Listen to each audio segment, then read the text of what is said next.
Halo cuy, selamat datang kembali di channel review murah ya. Dan di video kali ini aku mau mereview HP Redmi 4X yang banyak beredar murah di pasaran. Harganya cuma 400 ribuan.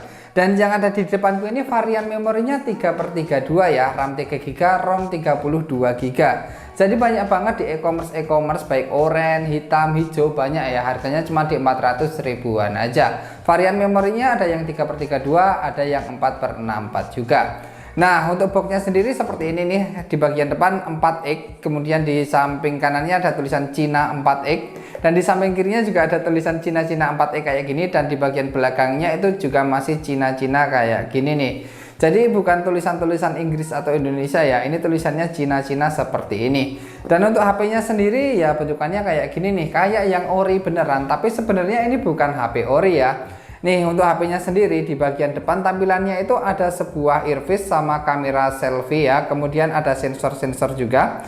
Di bagian bawah sini ada tombol kembali, tombol home, dan tombol multitasking, sama ada LED notifikasi. Kemudian di bagian samping kanannya ada tombol power sama tombol volume. Di samping kirinya ada slot SIM tray. Tapi ini masih hybrid ya. Kita buka dulu nih. Ini masih hybrid atau 2 slot, belum triple slot nih. Nah, masih hybrid seperti ini, jadi harus ngalah di memory card kalau misalnya mau pasang 2 SIM card sekaligus.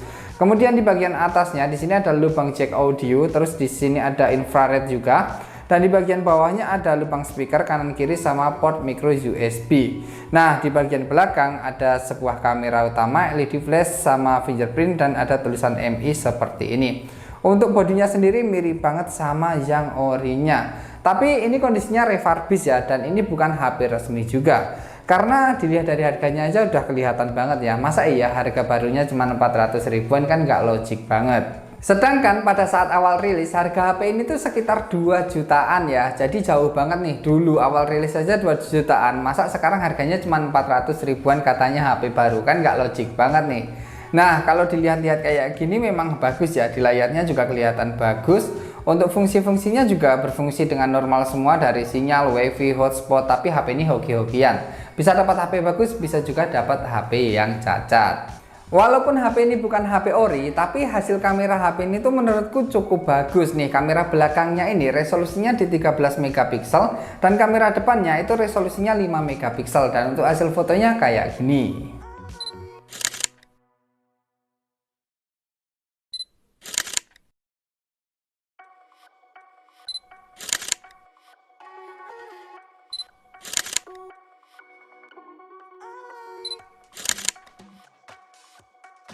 Nah, jadi untuk hasil fotonya kayak gitu ya, baik kamera depan atau kamera belakang, menurutku masih worth it banget dipakai buat foto-foto. Walaupun HP ini murah cuma 400 ribuan ya. Hasil fotonya cocok lah untuk selfie-selfie, untuk foto-foto biasa, untuk foto-foto tugas, untuk PAP, untuk video call masih worth it juga nih. Kameranya worth it lah untuk ukuran HP murah kayak gini. Dan selanjutnya untuk mode-mode fotonya, di sini ada filternya ya. Di sini ada filter-filter juga kayak gini. Terus ada mode, di sini modenya cuma ada timer sama audio untuk di kamera depannya. Terus ada menu pengaturan di sini ya. Pengaturannya di sini ya pengaturan-pengaturan biasa kayak gini lah. Dan di HP ini udah ada deteksi umurnya ya, tapi nggak akurat juga sih. Masa iya kok kelihatan kayak 25 tahun ya. Oke, dan selanjutnya kita ke kamera belakang ya. Untuk kamera belakang di sini modenya ada banyak ya. Ada panorama, ada timer, audio, ada manual, pelurus, percantik, HHT, suasana, dan tilt shift. Selanjutnya untuk pengaturan di kamera belakangnya seperti ini nih ya, pengaturannya biasa juga. Kemudian untuk video di kamera belakang ini worth it lah videonya juga ya. Ini kita coba lihat untuk mode video di kamera belakangnya. Nah, di sini udah bisa HD sama Full HD juga di 30 fps.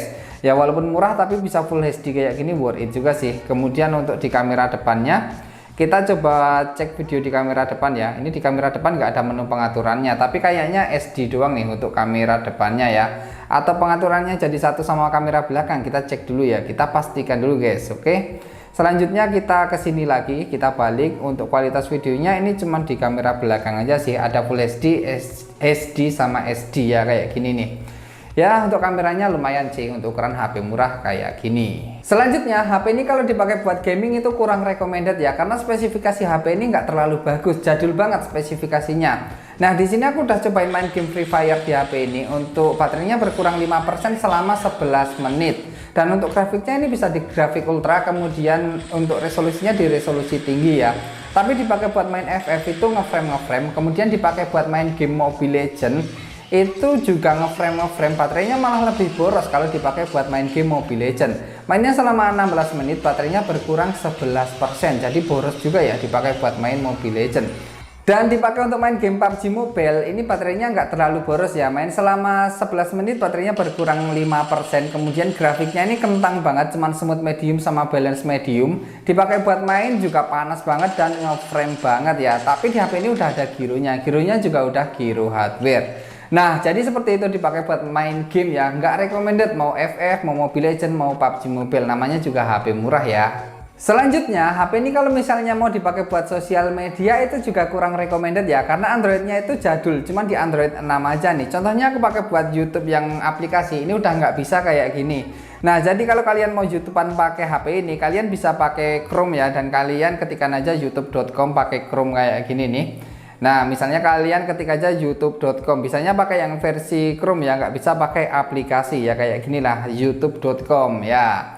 Jadi kalian bisanya cuman pakai Chrome kayak gini, karena HP ini Androidnya ketinggalan zaman ya, di Android 6 nih, seperti ini bisa pakai Chrome. Tapi kalau aplikasi udah nggak bisa. Terus kalau untuk WhatsApp, HP ini juga hoki-hokian ya. Ada yang bisa dipakai buat WA, ada juga yang nggak bisa. Biasanya itu harus download WhatsApp versi resmi, atau kalau nggak WhatsAppnya itu kena spam atau kena blokir saat dipakai buat chattingan kayak gitu ya. Selanjutnya untuk aplikasi sosial media lain seperti TikTok ini masih bisa ya, kayak gini nih contohnya ya. Tapi performanya itu nge-lag banget ya dipakai buat TikTok, itu ya lemot banget lah untuk scroll-scrollnya kayak gini hasilnya. Tapi masih bisa. Tapi kalau kalian mau yang lebih kenceng bisa pakai yang versi lite aja, jangan pakai versi yang reguler kayak gini ya. Dan untuk sosmed lain seperti FB bisa nggak nih? Kita cobain login dulu ya di FB, apakah bisa atau enggak ya.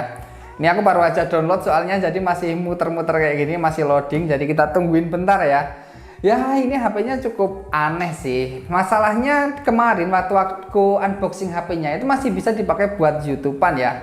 Selang beberapa hari setelah aku pakai buat beberapa hal ya, dan aku anggurin selama kurang lebih 1 atau 2 minggu, ini YouTube-nya udah nggak bisa ya. Mungkin karena Androidnya itu udah ketinggalan zaman banget sih, di Android 6 atau Android Marshmallow tadi ya. Dan dipakai buat FB ini masih bisa ya. Ini hasilnya seperti ini, masih bisa dipakai buat FB-an. Kalau YouTube tadi memang udah nggak bisa sih. Dan untuk spesifikasi HP-nya, HP ini memang kentang banget karena pada dasarnya HP ini HP jadul ya, bukan HP yang keluaran terbaru gitu. HP ini chipsetnya cuman pakai Snapdragon 435, masih 28 nanometer. Jadi wajar aja kalau misalnya kalian pakai HP ini beberapa saat untuk nonton-nonton sosial media atau untuk main game, itu udah panas banget. Wajar karena masih 28 nanometer, inti CPU-nya 8 core. Kemudian clock speed di 1,4 GHz ya. Kemudian untuk layarnya sendiri ini 5 inci. Resolusinya masih HD di 1280 x 720 pixel. Layarnya IPS LCD, dilihat dari samping juga masih oke. Bening ya untuk layarnya, dari samping-sampingnya bening. Kemudian untuk fitur-fiturnya di HP ini tuh yang paling spesial udah ada infrared sih. HP murah udah ada infrared. Bisa dipakai untuk remote TV atau remote AC kayak gitu ya. Dan udah ada OTG, sama udah ada fingerprint dan ada GPS. Tapi nggak ada NFC-nya di HP ini. Untuk Androidnya ini Androidnya 6.0 ya, cuman Marshmallow, pantas saja ya, ketinggalan zaman banget. Dan selanjutnya untuk baterainya di 4100 mAh, dan kamera belakangnya nih 13 megapiksel dan kamera depannya 5 megapiksel. Sensornya udah ada gironya ini menurutku giro yang bagus karena kita geser-geser kayak gini. Grafiknya itu lancip-lancip seperti ini. Kalau giro yang jelek biasanya grafiknya itu tumpul-tumpul kayak ombak yang tumpul gitu. Tapi HP ini tuh gironya bagus ya. Lancip-lancip seperti ini saat dites. Selanjutnya yang terakhir kita coba cek multitoss layar HP ini ya. Kira-kira dapat berapa sentuhan. Sekarang aku udah masuk ke aplikasi multitoss tester nih. Langsung kita start tes aja. Dan langsung aja ya kita tes kira-kira dapat berapa sentuhan. Waduh, error guys. Error guys, kita ulangi ya, kita matikan dulu. Sekarang kita coba lagi pakai aplikasi multitoss tester. Oke, kita cobain. Ini nggak bisa dapat 10 ya, paling ini 8 tos aja, 8 sentuhan ya, nggak bisa 10 nih untuk layarnya. Tapi 8 udah banyak lah, lumayan. Kalau misalnya dipakai buat main game yang 3 jari masih bisa karena udah 8 sentuhan kayak gini ya. Dan untuk kelengkapan-kelengkapannya ya jangan lupa ya, kita cek dulu kelengkapan-kelengkapannya. Nah, kelengkapannya dapat USB, terus dapat kepala charger dan dapat SIM ejector juga, tapi udah aku pakai nih SIM ejectornya kayak gini ya. Jadi cuman dapat ini aja. Oh iya, ada buku petunjuknya juga guys, tapi buku petunjuknya ini full Cina ya, bukan Indonesia ya. Ini seperti ini buku petunjuknya, ini full bahasanya bahasa China, jadi aku nggak paham sama sekali. Oke ya. Jadi gitu aja untuk review HP murah ini, Redmi 4X 3/32 harga 400 ribuan. Semoga video ini bermanfaat, jangan lupa subscribe dan terima kasih.